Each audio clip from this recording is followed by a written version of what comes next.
Good afternoon and welcome to Across the Fence. I'm your host, Keith Silva. This afternoon, we're speaking about languages, specifically foreign languages. I'll be the first to admit that I never went further than high school Spanish, and even then, I wasn't what you would call fluent or, for that matter, passing. And I've been jealous of people who can speak a second language ever since, or even a third language. For the students in the newly minted School of World Languages and Cultures at UVM, speaking a second language is second nature. Today we'll learn about this new school at UVM and meet a student who's a double major in German and molecular genetics.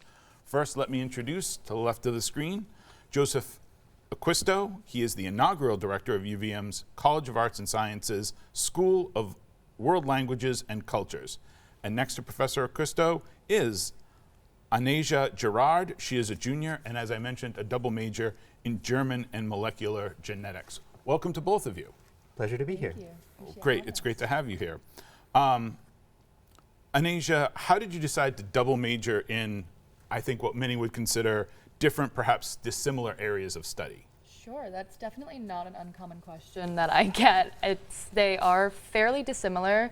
In high school, I was fortunate enough to have German offered as a language in addition to Spanish and French, and I clicked with it and really liked it, but I knew that I was really passionate about STEM. And then coming to UVM, I explored different STEM majors. I came in as biology and then switched to biological science and then finally landed on molecular genetics. And I just found that the ability to merge the two together was something that I really enjoyed. And the ability to do that with a dual degree is something that UVM grants me, so I like the combination. And no offense to our German molecular geneticists out there, it's just Sure. two things that don't seem together. Has speaking German helped you with the STEM stuff, with the molecular genetics? Sure, I'd say that it's definitely broadened the amount of people I can connect with and kind of make those cross connections with. In terms of future career prospects, it really helps me because I won't be studying abroad in terms of my college career, but after I graduate, I really want to go to Germany to study or do an internship and work in a STEM-related field, and being able to speak German in Germany is something that's going to help me. It's definitely going to help you. Yeah. Joseph, this is kind of the things that we were talking about before, that a lot of your work with the School of World Languages and Cultures is about making connections, about meeting other people. What are the goals of the school? Yeah, primarily we would like to increase the visibility of language study at UVM, both within the university community and far more broadly within the community at large. We'd like to amplify our ongoing accomplishments in all of the programs in our faculty's research and teaching and scholarship. To advocate for language study, to let people know why it's important, to build interest in it among students, and to connect them to rewarding careers that they might not have had the opportunity to pursue otherwise, to strengthen connections within the region with language teachers and scholars in the K-12 system, and to increase UVM's global focus. There's a lot of talk now about becoming global citizens, and we like to remind people that that's just not truly possible in the completest sense if you're limited to your own worldview that comes through your own native language. Right. How many languages do you offer? We offer 10 languages, 2 ancient and 8 modern, and the program in linguistics is also included in the School of World Languages and Cultures. What's the cultural component? World languages, okay, I get that, but culture, what's the cultural side of this? That's something that not a lot of people realize. I remember when I was talking to my own first-year college roommate who was a pre-med major. He said, "So you're a French major, do you just keep going over the grammar over and over and over for 4 years?" And I said, no. We'll perfect language skills, of course, but language is always learned in a cultural context. So even in the lowest level language courses, and we do offer all the languages from the very beginning stages up through the advanced, you're always learning the culture, you're always learning about literature and politics and history and cinema. So it really is, in some senses, an interdisciplinary engagement already, where you're already engaging, even at the lowest levels, with basic songs or texts that you can look at, and always we're looking at language in the way it changes and in its cultural contexts. Have you found this to be true, Anasia? I definitely have, especially just coming in as a freshman, being able to learn all of like the historical content of the language while learning how to speak it was something that was really beneficial. In the second year for intermediate level German, you are able to view movies and also learn about some of the historical context behind why those movies were made. And currently I've been fortunate enough to take 2 German classes this semester. I'm in Screening Berlin, which talks about German film and cinema since like the late 1800s, and we kind of follow it until the present day. So that speaks about, it goes through both world wars, it talks about cultural shifts and like the economic booms that the country experienced. And then I'm also in another class called Jewish Life in Germany, which speaks about the historical Jewish oppression in Germany and what previously wasn't Germany, but in the same geographical region. And those allow just the really deep involvement and understanding of the culture while learning the language, because it's the application of the words to describe the culture that you get to learn and really comprehend. You were mentioning about coming to UVM, obviously from high school. Yeah. Joseph, this is what you're studying. To quote your college roommate about 4 years of grammar. College studying a foreign language in college is much different than what you might learn in high school. It is, absolutely. How so? It's not 4 years of grammar, as we've heard from the amazing classes that Anasia is in. So what are the big differences? If someone's like, thinking about it. Yeah. First of all, a lot of people are surprised to learn that our courses are conducted, even at the elementary and intermediate level, in the foreign language. So it really is a communicative approach.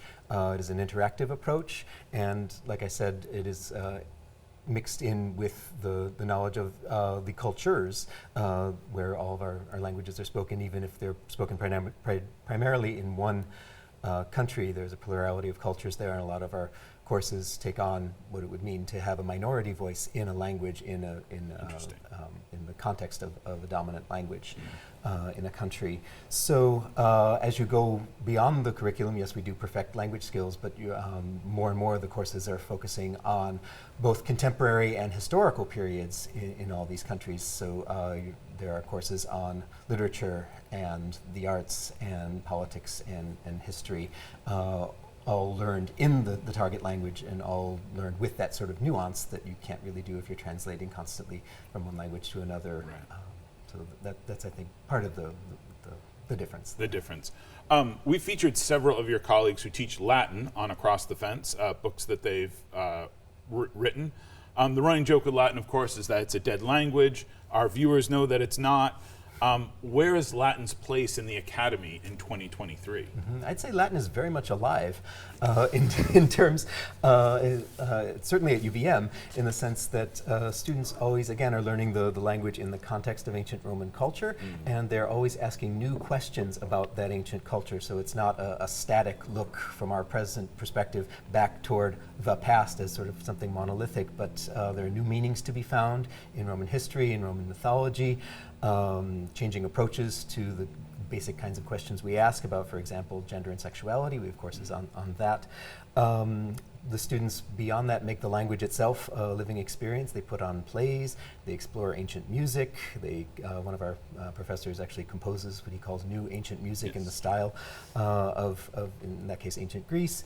It's all about establishing points of continuity and discontinuity between that period and that language and our own. And there are surprising moments in terms of both those continuities, amazing continuities, and amazing moments where you really feel that cultural difference. And if the internet's to be believed, apparently guys like me think about the Roman Empire more often than anyone ever thought. So as a parent of a high school student, I often hear about the need for a STEM education, and the emphasis at UVM in recent years has been research and science.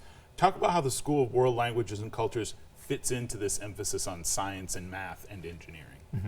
One thing I always tell prospective students and their families is that our majors pair incredibly well with a wide variety of other fields. In fact, our majors are in many cases double majors with more closely related fields such as global studies or English, but also with fields like psychological sciences or biology or chemistry.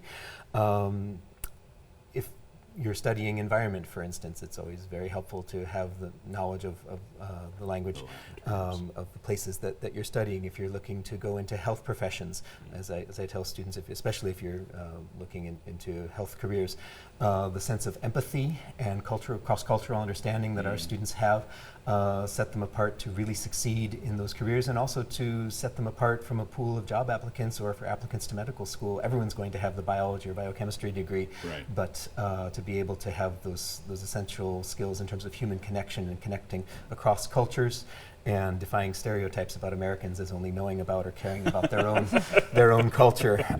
Well-deserved stereotypes in many cases that I'm proud of our students for breaking. It's part of being a well-rounded person. Well, it's interesting you bring this up because equity is is an important topic that's getting paid more attention to it nowadays, and health equity is certainly one of those things. Understanding people from other cultures, how they live, is very important in those health and in those science fields. What would you tell a prospective student who's coming here and thinking, about coming to UVM and maybe studying foreign language? Sure. I would honestly encourage them to do it. My experience has been really unlike what I thought it was going to be in terms of exceeding my expectations. The professors are incredibly passionate about teaching. The class sizes are small, so the understanding is really there for being able to communicate if you don't know what's going on. And I would honestly just say that the friendships that I've been able to cultivate due to the smaller class sizes and the care from the professor it's just made the experience one that's much better than I could have ever dreamed. And Joseph, a couple minutes left from the other side. What do you tell parents who may want to send their children here to study foreign languages? Yeah, I tell both prospective students and parents that it would be a shame to stop wherever they are in terms of their foreign language experience, because learning the first couple of years is just overcoming, basic hurdles of communication, but it really starts to get fun once you've passed those hurdles and are really able to fluently engage the language and mastering the language so it doesn't master you, as I say sometimes. But I would really emphasize the UVM scholar-teacher model. I think our professors really exemplify that in terms of being absolutely committed to their research. They're internationally recognized scholars and creative artists, writers in some cases, but they love being in classrooms. They love the interaction of the small class size. We get to know our students very, very well because, at least in the language classes, talking about your day and talking about elements of your life outside the classroom is actually part of the curriculum. Being able to express your hopes and dreams and wishes and hypothetical situations about the future requires some significant language skills. We offer skills for now and skills for later. Our alumni have gone on to a wide variety of jobs in exciting fields. It allows you to work abroad or in the U.S. for maybe companies that are based abroad. We have a wide variety of countries that we look at in terms of critical approaches as well to the way these things are studied. We have lots of extras. We have a World Language Scholars program, for instance, for first-year students to give them a sense of community and to allow them to connect across languages, which is a goal of the school as well, to have students identify with their own program, but also beyond, across to the other programs of the school. Joseph, I'm going to interrupt you there. If you would like more information about UVM's School of World Languages and Cultures, visit uvm.edu/cas/swlc.